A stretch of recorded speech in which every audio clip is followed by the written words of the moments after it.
Good morning, students. Welcome to our online class. This is your social science period, and today,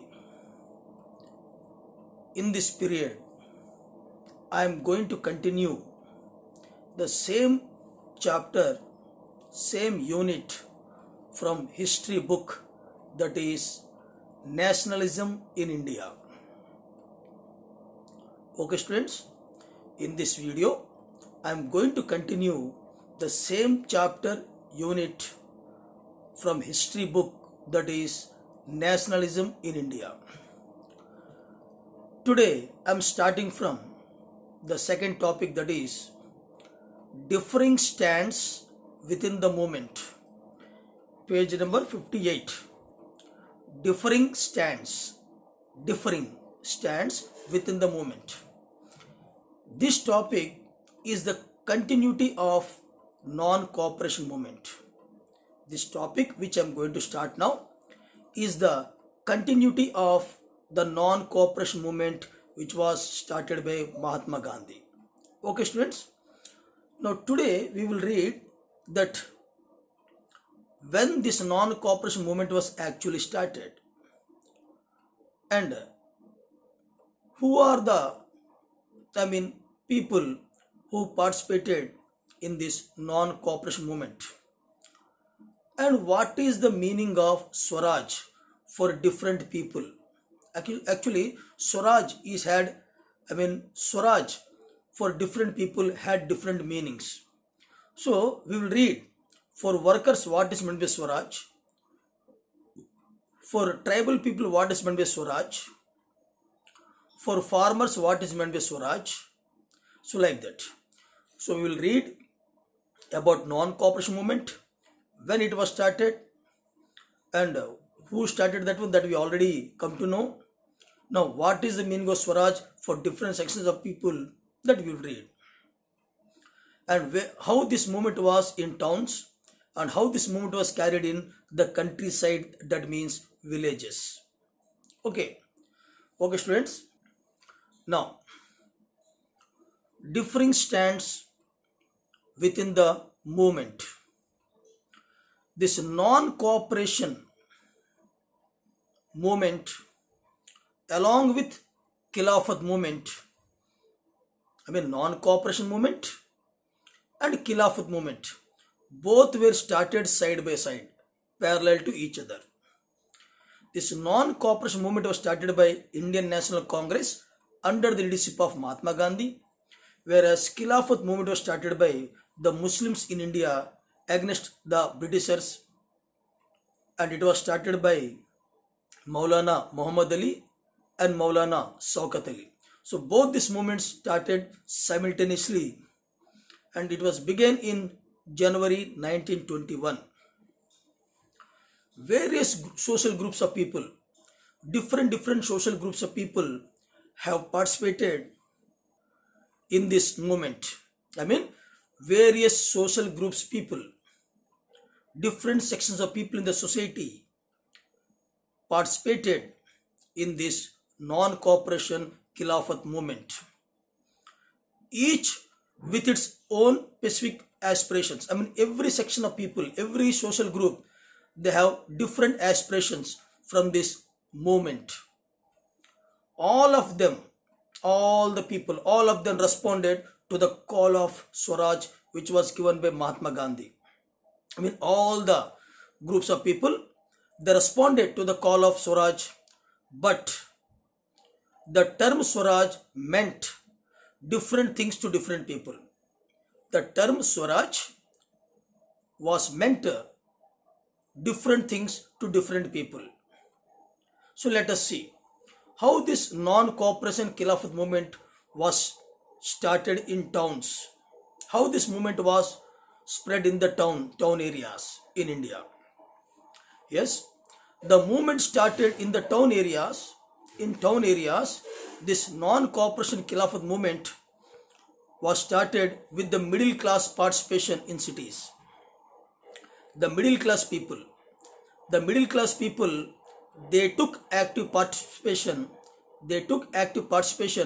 in this non-cooperation movement in the towns and city areas. Thousands of students, thousands of students left the government controlled schools and colleges. I mean, many students, many Indian students, they left going to schools and colleges which are controlled by the British government. Even headmasters, teachers, they also resigned from their jobs. Headmasters, teachers, they resigned from this job. Even lawyers, they gave up their legal practices in the British courts.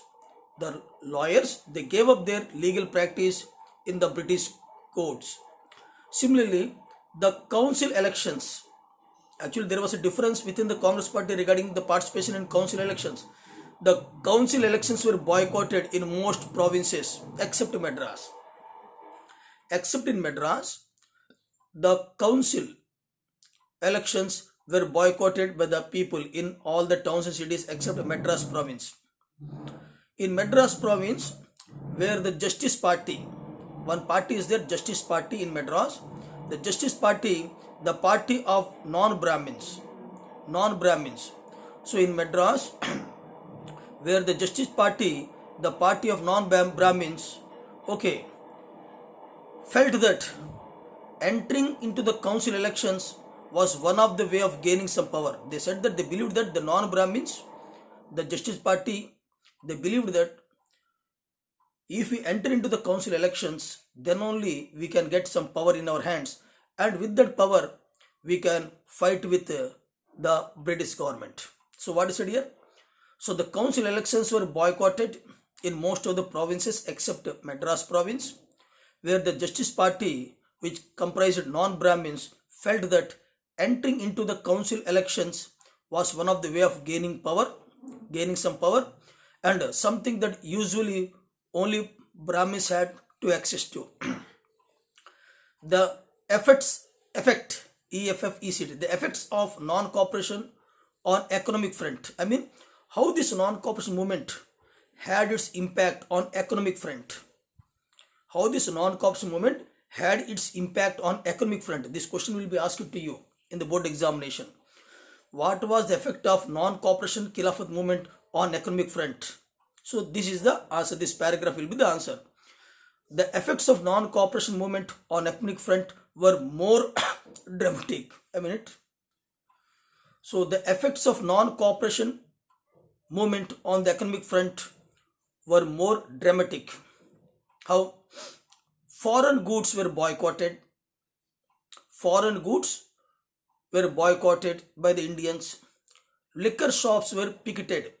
Here picketed means here P-A-C-K-E-T-E-D. Picketed means not allowing any person to go into the liquor shops. Here picketed means what? Not allowing any person to enter into the liquor shops. So one is foreign goods were boycotted. Second one, liquor shops were picketed. Foreign cloth burnt in a huge bonfires in the streets of the cities. The import of foreign goods was stopped. The import of foreign goods were stopped. Here I am giving one data. The import of foreign goods have decreased to half between 1921-22. So in these 2 years, the import of foreign cloth was reduced to 50%, half, and its value of imports also dropped from 102 crores to 57 crores. Nearly half of the import of foreign cloth was reduced during 1921-22. Okay. In many places, merchants and traders refused to trade in foreign goods or finance foreign trade. Many merchants, many traders, many business people, many merchants, many traders, they refused to trade in foreign goods and they refused to finance the foreign trade. As the boycott movement spread, the people began discarding imported clothes. When the boycott movement is also a part of non-cooperation movement, boycotting foreign goods. So when the boycott movement started as a part of non-cooperation movement, then people began discarding imported clothes and wearing only Indian clothes. Khadi, Indian manufactured clothes. Okay, production of Indian textile mills and handlooms went up. In this way, what happened? When the people, as a part of the boycott movement, they discarded the use of the foreign goods, foreign cloth, foreign goods. At the time, people preferred to use only the domestic manufactured cloth goods. As a result, the local handlooms, the local textile mills, they went up, their production went up, they were boosted. But this movement in the cities gradually slowed down.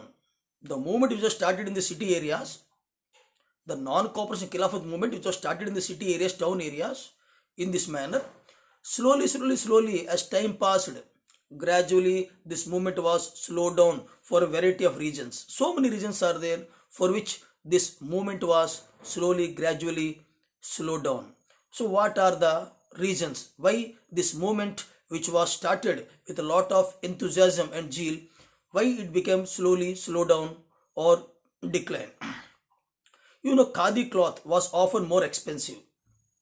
Khadi cloth was generally more expensive than what? Mass produced milk cloth and poor. I mean, generally, Khadi cloth was very expensive than any other cloth, foreign cloth. So, Khadi cloth was more expensive than massive produced milk cloth, and the poor people could not afford to what? Buy it. Poor people unable to buy this Khadi cloth. Actually, people are ready to boycott the foreign goods, foreign cloth, but at the same time, the Khadi cloth, which is more costlier than the British or the milk cloth, hence the poor people who are there in India, they're unable to buy this Khadi cloth. So they face trouble what to wear. They boycotted foreign cloth and they're unable to purchase the Khadi, which is more expensive. So they face trouble. So again, they started purchasing what? Foreign cloth. Similarly, here the boycott of British what institutions posed a problem. Here I told you the students they boycotted the schools and colleges which are controlled by the British government. Moreover, the teachers, the professors, the lecturers, the lawyers, they also gave up, they resigned from their jobs. Fine. Here we boycotted the British controlled schools and colleges. But at the same time, at the time, Indian schools were very less in number. The Indian schools were very less in number. Okay, they were very less in number. So the students are more and the schools and colleges which are controlled by Indians are very less in number. So how long they will not go to school? So they face a problem. So again they started going back to the British controlled schools and colleges. So what is said here? Similarly, the boycott of British institutions posed a problem. For the movement to be successful, alternative Indian institutions had to be set up. I mean, when we are boycotting the British controlled institutions, the British government controlled schools and colleges, then naturally we have to, establish more and more Indian schools and colleges. But at that rate, they were not established, and students faced a problem. They are sitting at home. So how long they cannot go to schools and colleges? Hence, once again they started going to British controlled schools and colleges. And the Indian schools which were started, it took lot of time to come up. So students and teachers began what? Trickling back to government schools which are controlled by the British government, and lawyers once again joined back in their government courts. Now let us move to next topic, that is how the rebellion in the countryside. Who rebelled in the countryside? Rebellion, I mean Vidroh. Rebellion in the countryside. How this non-cooperation movement carried in the countryside, I mean villages, and who are the people who rebel against the British government in the countryside? Let us see. So rebellion in the countryside. I mean revolt by the people of villages and tribal people. From the cities, from the cities and towns, the non-cooperation movement spread in the countryside. Initially, I told you this non-cooperation Khilafat movement was started in the towns and cities, mostly in towns and cities. Slowly, this movement spread towards the countryside, I mean villages. It drew into its followed the struggle of peasants and tribals. So this non-corporate movement, which was started in villages, countryside, it made the peasants and it made the tribals to rose into revolt against the British government. The movement which was started in countryside, the non-cooperation movement which was started in countryside, it made the peasants and the tribals to revolt against the Britishers, the British government. So in the countryside, who started rebellion? Who started rebellion? Here, the peasants and the tribals, which were developing in different parts of India in the years after the war. Now, let us see.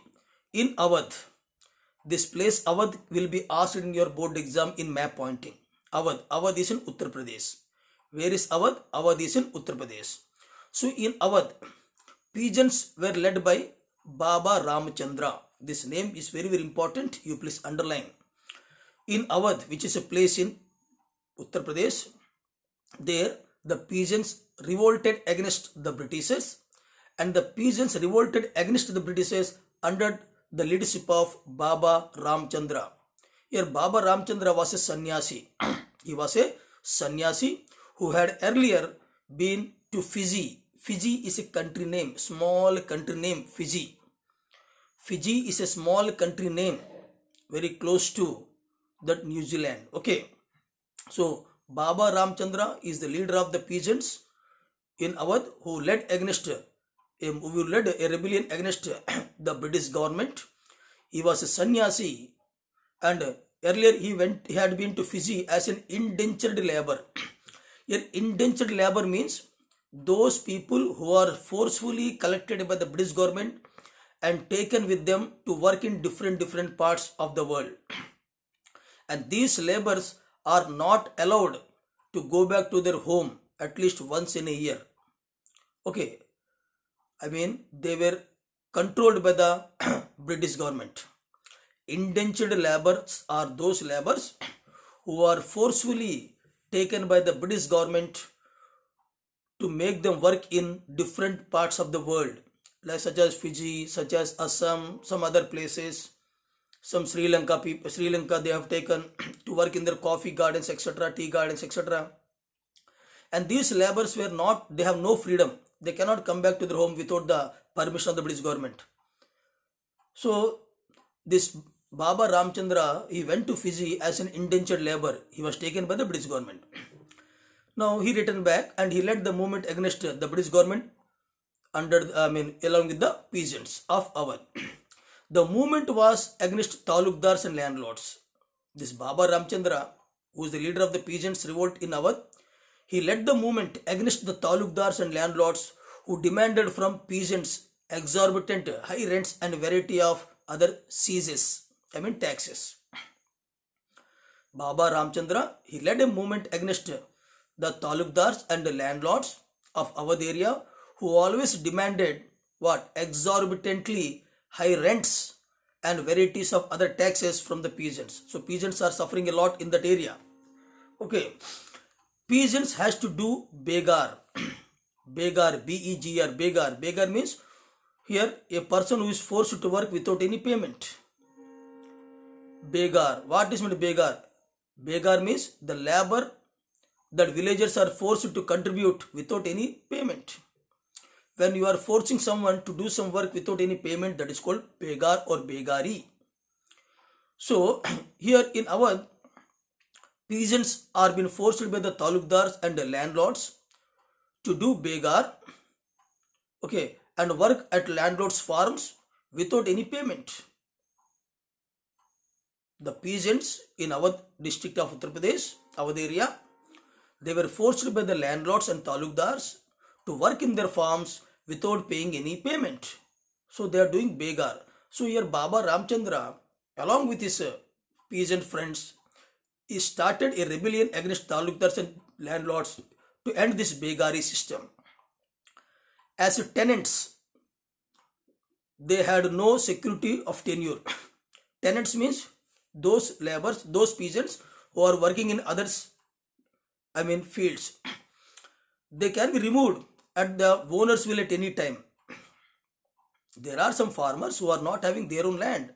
They are working in others fields. So those people, their, I mean, the work is not permanent, only temporary. They can be removed from that work at any time. Okay. So as tenants had no security of tenure, being regularly evicted, they removed all the time.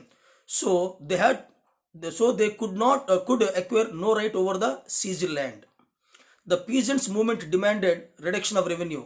This movement, which was started by Baba Ramchandra and his friends, peasant friends, against the talukdars and landlords, mainly because what they demanded, through this movement they demanded the reduction of land revenue and also abolition of that Begar system and social boycott of oppressive landlords. They did a social boycott. I mean, they will not work with the landlords. They will not work. They will not contribute. They will not support. They will not cooperate with the landlords. They did social boycott with the landlords. In many places, in many places, even Nai Dobi, you know Nai barber, Dobi washerman.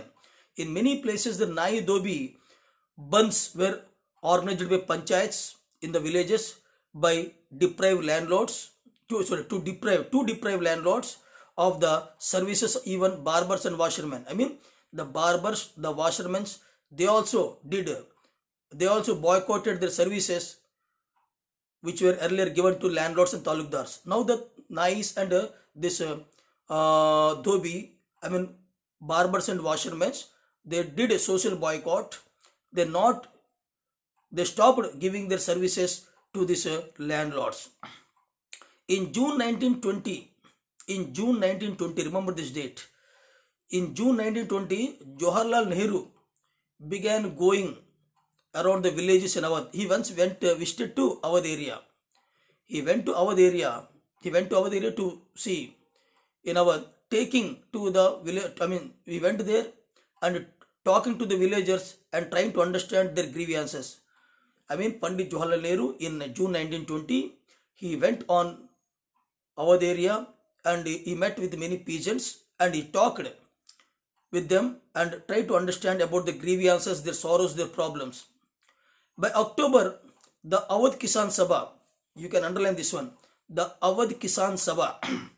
By October, the Awadh Kisan Sabha was set up.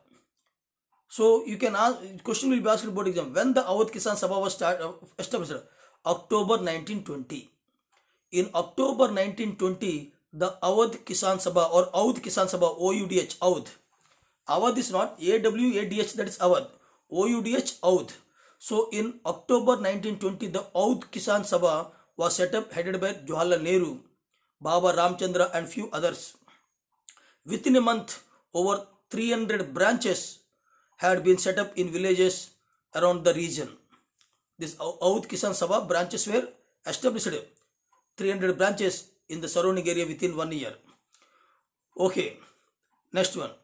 So when the non-cooperation movement began the following year, the efforts of the Congress was to integrate the Awadh peasant struggle into the wider struggle. I repeat once again.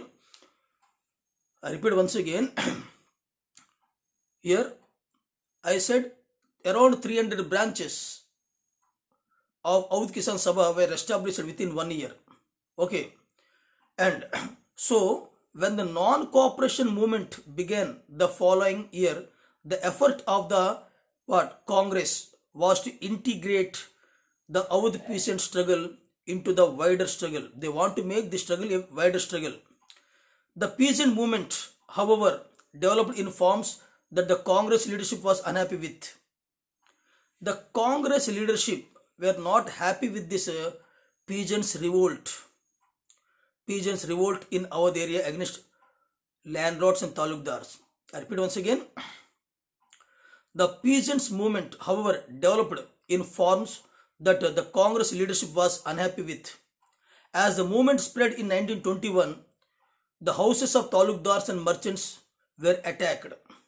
When non-cooperation movement started in 1921, so all these peasants under leadership of this Baba Ramchandra, they attacked on the houses of talukdars and merchants. Bazars were looted. Grains, hordes were taken over. They looted the granaries, godowns where grains were kept.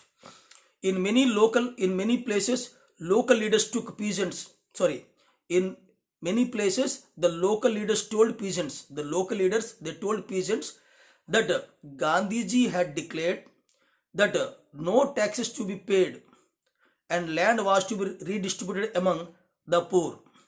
Some local leaders they spread the message that Mahatma Gandhi during this non-cooperation movement he said to us that no peasant will pay taxes to talukdars and landlords. At the same time, the land will be redistributed once again to the poor. The name of Mahatma Gandhi was being evoked to sanction all action and aspirations. I mean, many people wrongly used Mahatma Gandhi's this statement. Actually, Mahatma Gandhi has not given such statement, but many local leaders in that area they spread this message that Mahatma Gandhi said that peasants no need to pay any taxes to the talukdars and landlords. At the same time, the land, agricultural land, will be redistributed among all the poor people once again. So in this way, the name of Mahatma Gandhi was being evoked by to sanction all action and aspirations. Okay. So this is about Baba Ramchandra and his peasant revolt in Awadh, okay, or Awadh area. Now coming to tribals. Tribals are also part of what? Indian territory. They are also living in forest areas. Now, tribal peasants. Now listen carefully. Here questions are there. Objective questions are there. Tribal peasants interpreted the message of Mahatma Gandhi. I mean, what message was given by Gandhi? Actually, Gandhi has not given any message, but some local leaders they spread the message that Gandhi said that now onwards, no peasants should pay any land tax to the talukdars or jamidars or landlords or British government, and whatever agricultural land is there, that will be redistributed among all the poor people. So the tribal peasants, I mean, they are peasants, but they are in tribal areas. So the tribal peasants interpreted the message of Mahatma Gandhi and the idea of Swaraj yet another way. So let us see what is the meaning of Swaraj for tribals or tribal peasants. What is the meaning of Swaraj? What is the meaning of Swaraj for the tribal peasants? Okay. In the Gudem hills of Andhra Pradesh. So this will be asked to you in map location. Gudem hills. Where is Gudem hills in Andhra Pradesh? Where is Gudem hills in Andhra Pradesh? I repeat once again. GUDM, Gudem hills are in Andhra Pradesh. So in the Gudem hills of Andhra Pradesh, for instance, a militant guerrilla movement spread in early 1920s. Here guerrilla movement means not that animal gorillas. Here guerrilla movement means, I mean, whenever the enemy is helpless, at that time, if you do sudden attack on them to get victory, that is called guerrilla movement. So generally the people are helpless during night time. When the people are sleeping night time, all of a sudden if you make any attack, that is called guerrilla attack. This attacks is called guerrilla attacks, and even Shivaji also did this guerrilla attack. He was very much proficient in guerrilla attack. So here a militant guerrilla attack spread in the early 1920s, not a form of struggle that the Congress could not approve. I mean, this guerrilla attack which is made by the tribal peasants, this was not liked by the Congress leaders. They not supported this type of attacks. They are not approved to do such attacks because Mahatma Gandhi started this non-cooperation movement on the basis of truth and non-violence. So the Congress leaders they are not willing that this tribal peasants should do this guerrilla attack on the enemies. Okay, here is another forest region. Here, as in other forest regions, the colonial government had closed large forest areas. In Andhra Pradesh, the Gudem Hills. In Andhra Pradesh, the Gudem Hills, the colonial government has closed the forest areas. They made fence. They closed all the forest areas, preventing the people entering into the forest areas. They also not allowed the tribal peasants animals to graze in that forest areas, to graze their cattle in the forest areas. I mean, people were not allowed. Animals were not allowed to graze in the forest areas. Okay, and even the tribal peasants were not allowed to collect the fuel wood and fruits. They were also not allowed to collect the firewood or fuel wood and fruits. So when these four things were done by the colonial government in the tribal areas, naturally all tribals they got angry. This enraged the tribal people. This made the tribal people angry. Okay, hence they rose into revolt against the British colonial government. When the British colonial government they made fencing to the forest areas, they stopped allowing the tribal people entering into the forest areas. When they stopped not allowing their animals to graze in the forest areas, when they're not allowed to collect the fuel wood, when they're not allowed to collect the fruits of the forests, so that made the tribal people angry, enraged, angry against the Britishers. Now, not only were their livelihoods in this way, what happened when these acts were done by the colonial government, then we can say the livelihood of the tribal people has been ended. So not only their livelihoods affected, but they felt that their traditional rights are being denied. Actually, originally, I want to say the tribal people are the real owners of the forest and agricultural land. Originally, the tribal people are the real owners of the forest areas and forest and agricultural land. But now, by passing these laws, the colonial government have snatched their rights, their traditional rights. So in this way, the rights of the tribals are being denied. Okay. When the government began forcing them to contribute Begar, when the British government forced the tribal peasants to contribute the Begar for road building or some any other works. I mean, the British colonial government they forced the tribal people, tribal peasants, to what do Begar works. I mean, forced labor without payment in construction of road building or railway tracks building, etc. Then the hill peoples revolted. I mean, the tribal peoples revolted. The person who came to lead them was an interesting figure. Now, all the tribals they rose in revolt against the colonial government, the British government, when they were forced to do the Begar in road building or railway track construction, or when they were not allowed to go to the forest to collect fruits or fuel wood, when their animals are not allowed to graze in the forest areas, when they were not allowed to enter into the forest, then that made these people angry. Hence they revolted against the colonial government. So all the tribal people they revolted under one of their leader, and his name is what? Alluri Sitaram Raju. Alluri Sitaram Raju was the tribal leader. He led the tribal revolt against the British. Remember, Alluri Sita Ramaraju is a tribal leader. He gave lead to the tribals against the British colonial rule. So the person who came to lead them was an interesting figure. He is none other than Alluri Sitaram Raju. Alluri Sitaram Raju claimed that he had some variety of special powers. I mean, people believed that, or even yes, the tribal people believed that this Alluri Sitaram Raju is having some special powers. He could not, he could make correct the astrological what predictions. I mean, Alluri Sitaram Raju, he believed that, and other tribals they believed that this person is having some special powers.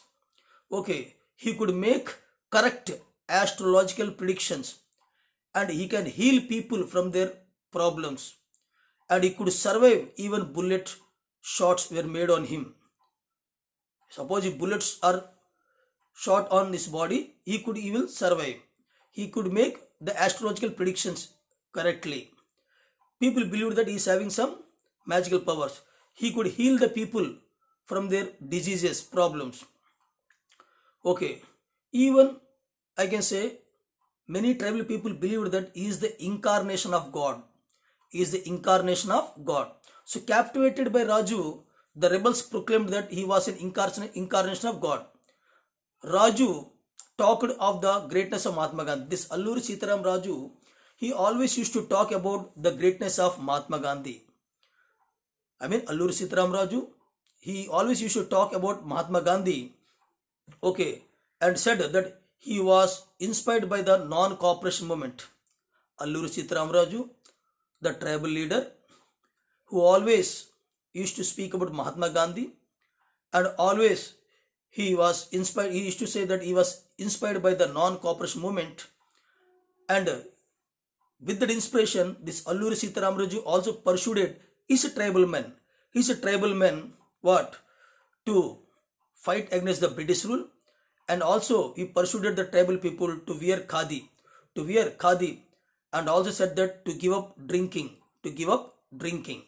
So inspired by Mahatma Gandhi, inspired by the non-cooperation movement, Alluri Sitaram Raju used to tell to his fellow beings that they should give up drinking, they should wear khadi, and they should fight against the British rule in India.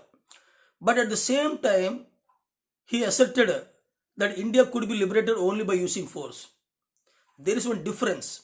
Mahatma Gandhi always believed in a non-violence method or non-violent methods. But Alluri Sitaram Raju, he strongly believed that without force, without violence, we cannot end the British control on India. So this is the difference. This is the difference. Alluri Sitaram Raju, he strongly believed that forceful methods, violent methods are necessary in order to end the British rule in India, whereas Mahatma Gandhi believed in non-violence. Similarly, Alluri Sitaram Raju started the non-cooperation movement or the revolt against the Britishers from tribal areas, whereas Mahatma Gandhi did in villages and towns and cities. Next, the Gudam rebels, I mean the tribal people attacked police stations. The tribal people, they attacked police stations. Okay, they attacked police stations, attempted to kill British people or British officers, and carried on guerrilla warfare. These tribal people, they believed in violent methods, forceful methods. Hence, so during when the non-cooperation movement was going on at the time, this tribal people, they attacked on many police stations, the nearby police stations. They attacked on British officers, and even what, they carried on the guerrilla warfare for what, achieving Swaraj. Raju was captured. He was captured once by the British government and executed in 1924. This Alluri Sitaram Raju, the incarnation of God, the leader of the tribal people, the leader of Gudam Hills, he was captured by the British government and he was executed, killed in 1924. Remember 1924. Alluri Sitaram Raju was executed in 1924, and over time, as time passed, he became a folk hero. He became a folk hero. Okay, still date, people remember his activities. In many areas, his statue is being found in hilly tribal areas.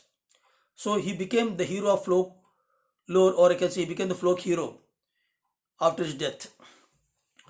Now, in many places also named after him as Alluri Sitaram Raju. Okay, so such a person he was. He was believed to be an incarnation of God. He can heal people's diseases. He cannot die with bullet shots. He can predict astrological predictions correctly. Now, Swaraj in plantations. Swaraj in plantations. This topic I will continue in the next video. So, hope you have understood. So, read the textbook once again. Okay. So, I'll start the next topic in next video. Thank you, students. Take care.